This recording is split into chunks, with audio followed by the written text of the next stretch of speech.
Oi, pessoal! Meu nome é Lívia Link, eu sou pesquisadora e professora. Sou formada em Direito pela Faculdade do Ministério Público, sou mestra em Ciências Criminais pela PUC do Rio Grande do Sul e atualmente sou doutoranda em História pela mesma universidade. Hoje, a convite do Cadu e da Anitta, eu vim participar da série de vídeos que trata sobre a ditadura civil-militar brasileira. A temática que eu escolhi para trazer para nossa conversa é sobre mulheres no contexto da ditadura civil-militar brasileira.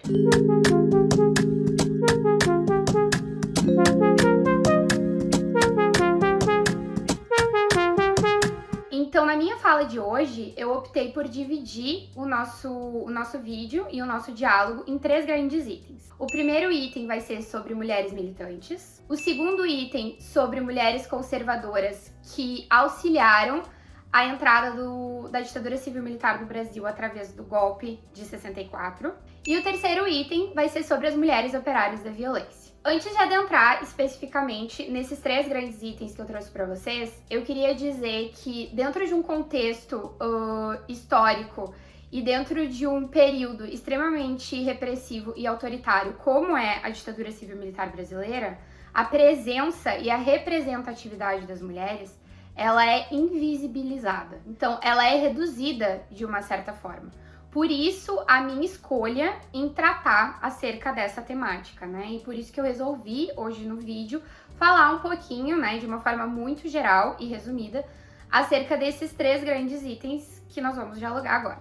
Então, iniciando, né? Quando a gente fala sobre as mulheres militantes políticas, é importante a gente conhecer e a gente saber que dentro do contexto da ditadura civil-militar brasileira, a gente teve uma ampla representação das mulheres militantes políticas, né? Elas atuaram tanto de forma armada e efetivamente indo para dentro da luta, né? Da luta armada, por exemplo, na guerrilha do Araguaia, né? Assim como essas mulheres participaram da organização, né? E do planejamento dos aparelhos e de todas as atividades, né, da esquerda e da militância. Outra informação que é importante a gente trazer à voga quando a gente fala sobre militantes políticas é que essas mulheres, elas foram amplamente torturadas dentro das prisões clandestinas da época, né? E a principal tortura efetivada quando a gente fala sobre o gênero feminino é efetivamente a violência sexual, né? A violência sexual dentro de qualquer período de guerra e autoritarismo e uma violência muito latente, a gente tem a utilização, né, da violência sexual, porque a violência sexual ela não impacta apenas a vítima em si, mas todas as pessoas que se envolvem com essa vítima, né, todas as pessoas que se relacionam com ela.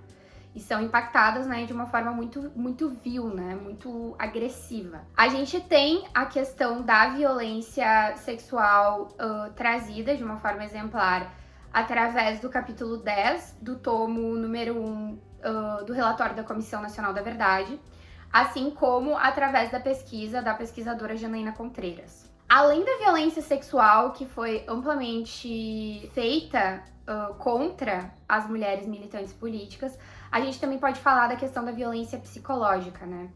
Porque as militantes políticas, elas possuíam um rótulo extremamente estigmatizado, que eram de imorais, de subversivas, e dentro de um contexto repressivo, essas mulheres, elas eram triplamente violentadas. Então, elas eram violentadas por elas serem mulheres, elas eram violentadas por elas serem militantes, e elas eram violentadas por elas serem mães.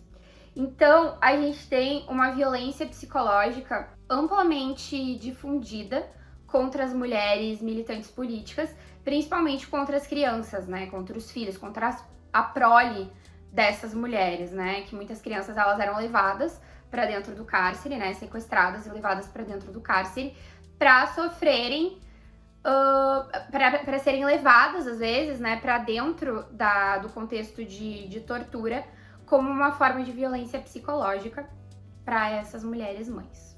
Então é importante que a gente conheça, né, esse contexto das militantes políticas, principalmente quando a gente fala sobre violência e sobre tortura. Também é importante que a gente traga à voga que a violência e a tortura, ela aconteceu contra todas as nuances de mulheres naquele contexto. Então, contra mulheres negras, contra mulheres quilombolas, contra mulheres LGBTs, contra mulheres prostitutas, crianças, idosas, adolescentes, abrir, né, ampliar esse leque quando a gente fala sobre violência dentro do contexto da ditadura civil-militar brasileira. A segunda pauta que eu vou dialogar um pouquinho com vocês hoje é sobre as mulheres conservadoras que atuaram, né, colaboraram para que houvesse o golpe de 64 e, a partir disso, a introdução da ditadura civil-militar no nosso país. Essas mulheres, elas eram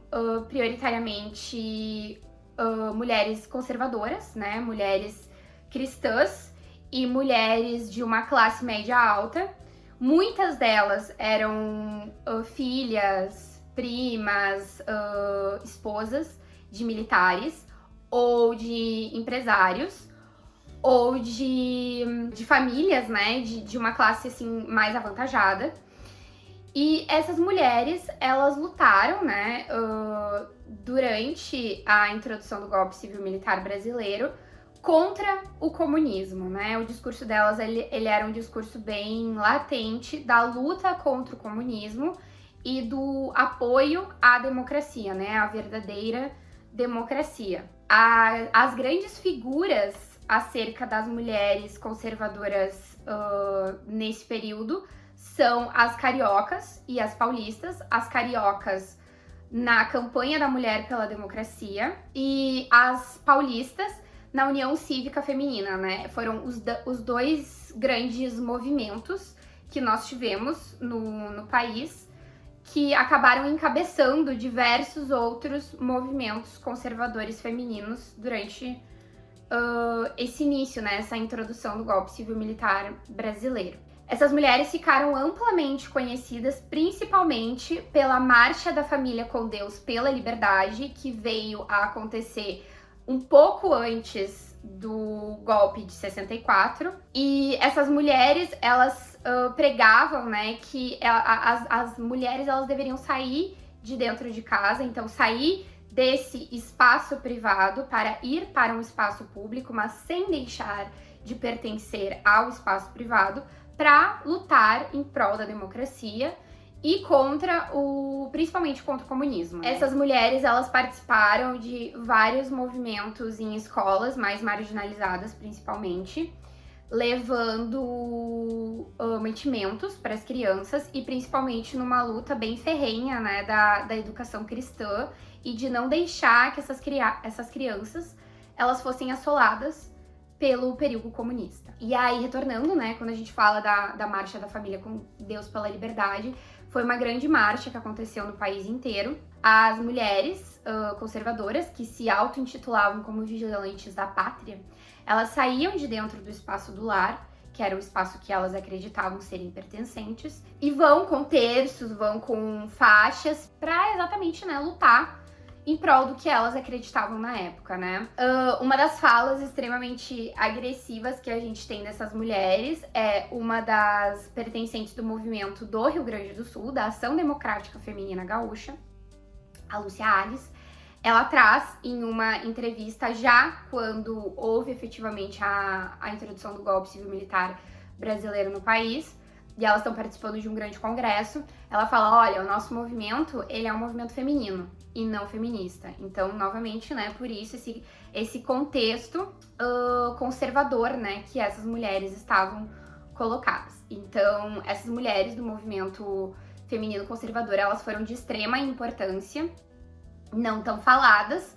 Às vezes, quando a gente trata sobre a perspectiva das mulheres dentro do contexto da ditadura civil-militar brasileira, mas elas foram de extrema importância, principalmente quando a gente fala sobre os civis, né? A ação da sociedade, a ação dos civis, que foi extremamente importante para que houvesse o golpe de 64. Então, né, a figura dessas mulheres, ela foi de extrema importância, novamente. E o terceiro item que eu disse que eu ia conversar com vocês no dia de hoje é sobre as mulheres operárias da violência. Quando a gente fala sobre mulheres operárias da violência, a gente fala principalmente sobre as agentes militares, né, as agentes policiais, que participaram dos mecanismos de violência, ou seja, dos mecanismos de tortura, né, da tortura em si, assim como dos homicídios e da luta armada nas ruas.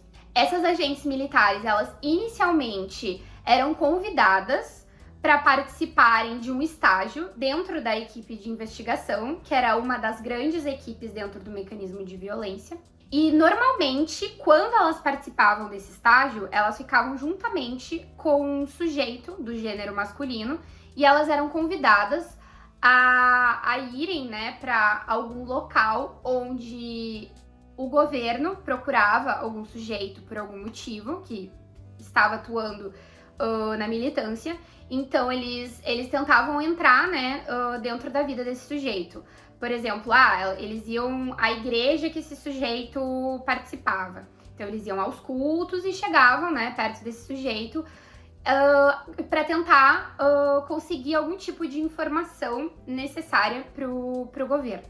Então essas mulheres participavam inicialmente desse estágio. Se elas eram efetivas nesse estágio, elas eram convidadas para permanecer dentro do mecanismo de violência, normalmente dentro de uma equipe de investigação, que essas equipes de investigação, elas normalmente eram responsáveis pelo sequestro de pessoas e pela luta nas ruas, né? Enfim, eram efetivadas dentro do mecanismo de violência.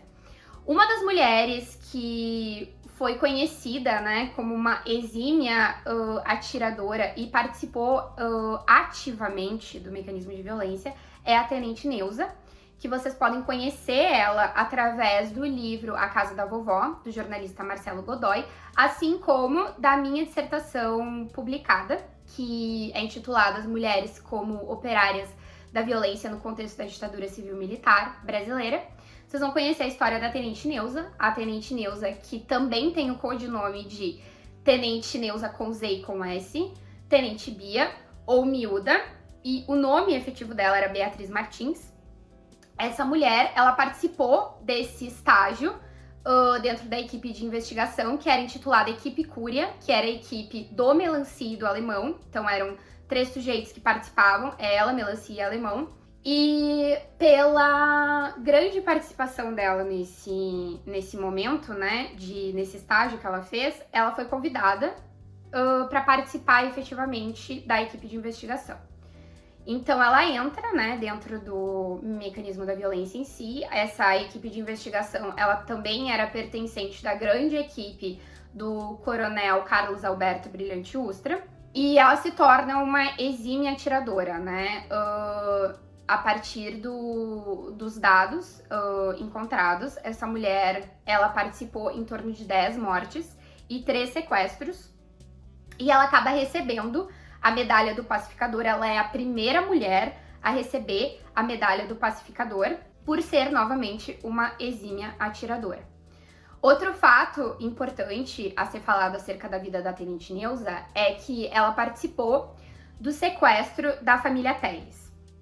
Essa mulher foi responsável pelo sequestro da Crimeia de Almeida, grávida de 8 meses na época, assim como pelo sequestro do Edson e da Janaína Telles. A Janaína Telles, na época, com 5 anos, e o Edson Telles, na época, com 4 anos. Então, essa mulher, juntamente com a equipe de investigação, sequestra esses 3 sujeitos e leva eles para dentro do cárcere, né, da prisão clandestina, intitulada A Casa da Vovó, que era uma prisão clandestina que ficava na rua Tutóia, na cidade de São Paulo, e era um dos locais no qual o coronel Carlos Alberto Brilhante Ustra atuava. E aí ela fica dentro dessa prisão responsável pelas crianças, né? Pelo Edson e pela Janaína. E também fica responsável por levar essas 2 crianças para dentro da sala de tortura, onde os seus pais, que já haviam sido sequestrados estavam sofrendo, né, de diversas sevícias.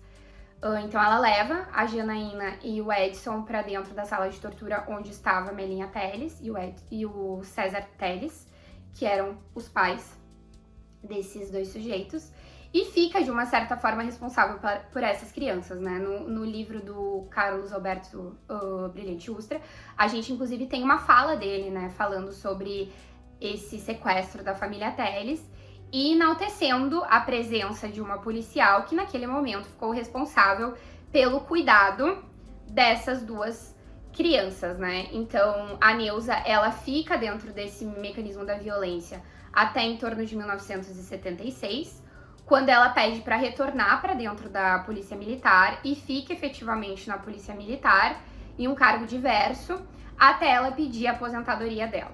Ela acaba falecendo em 2015, mas antes do falecimento, quando é entrevistada pelo jornalista Marcelo Godoy, a fala dela continua sendo uma fala extremamente agressiva, né, e indo muito de encontro ao que era pregado, né, durante a fala, né, conservadora e machista e extremamente agressiva de quem coadunava com a ditadura civil-militar brasileira na época, inclusive falando, olha, eu já sou velhinha, mas ainda dá pra matar. Então, de uma forma muito resumida, né, pessoal, eu resolvi trazer esses 3 itens para vocês terem esse conhecimento diverso e esse amplo conhecimento acerca da perspectiva das mulheres dentro do contexto da ditadura civil-militar brasileira.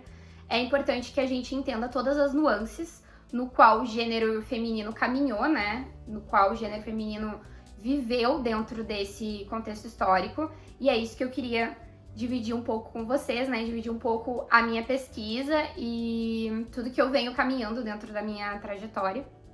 Espero que vocês tenham gostado. Espero que tenha sido proveitoso. Convido vocês a conhecerem ainda mais essa temática que é tão importante para a gente conhecer a história do nosso país. E queria convidar vocês a compartilharem o nosso vídeo, se vocês gostaram, a curtirem o vídeo do canal e comentarem também. E muito obrigada pela atenção de vocês. É isso. Tchau, pessoal!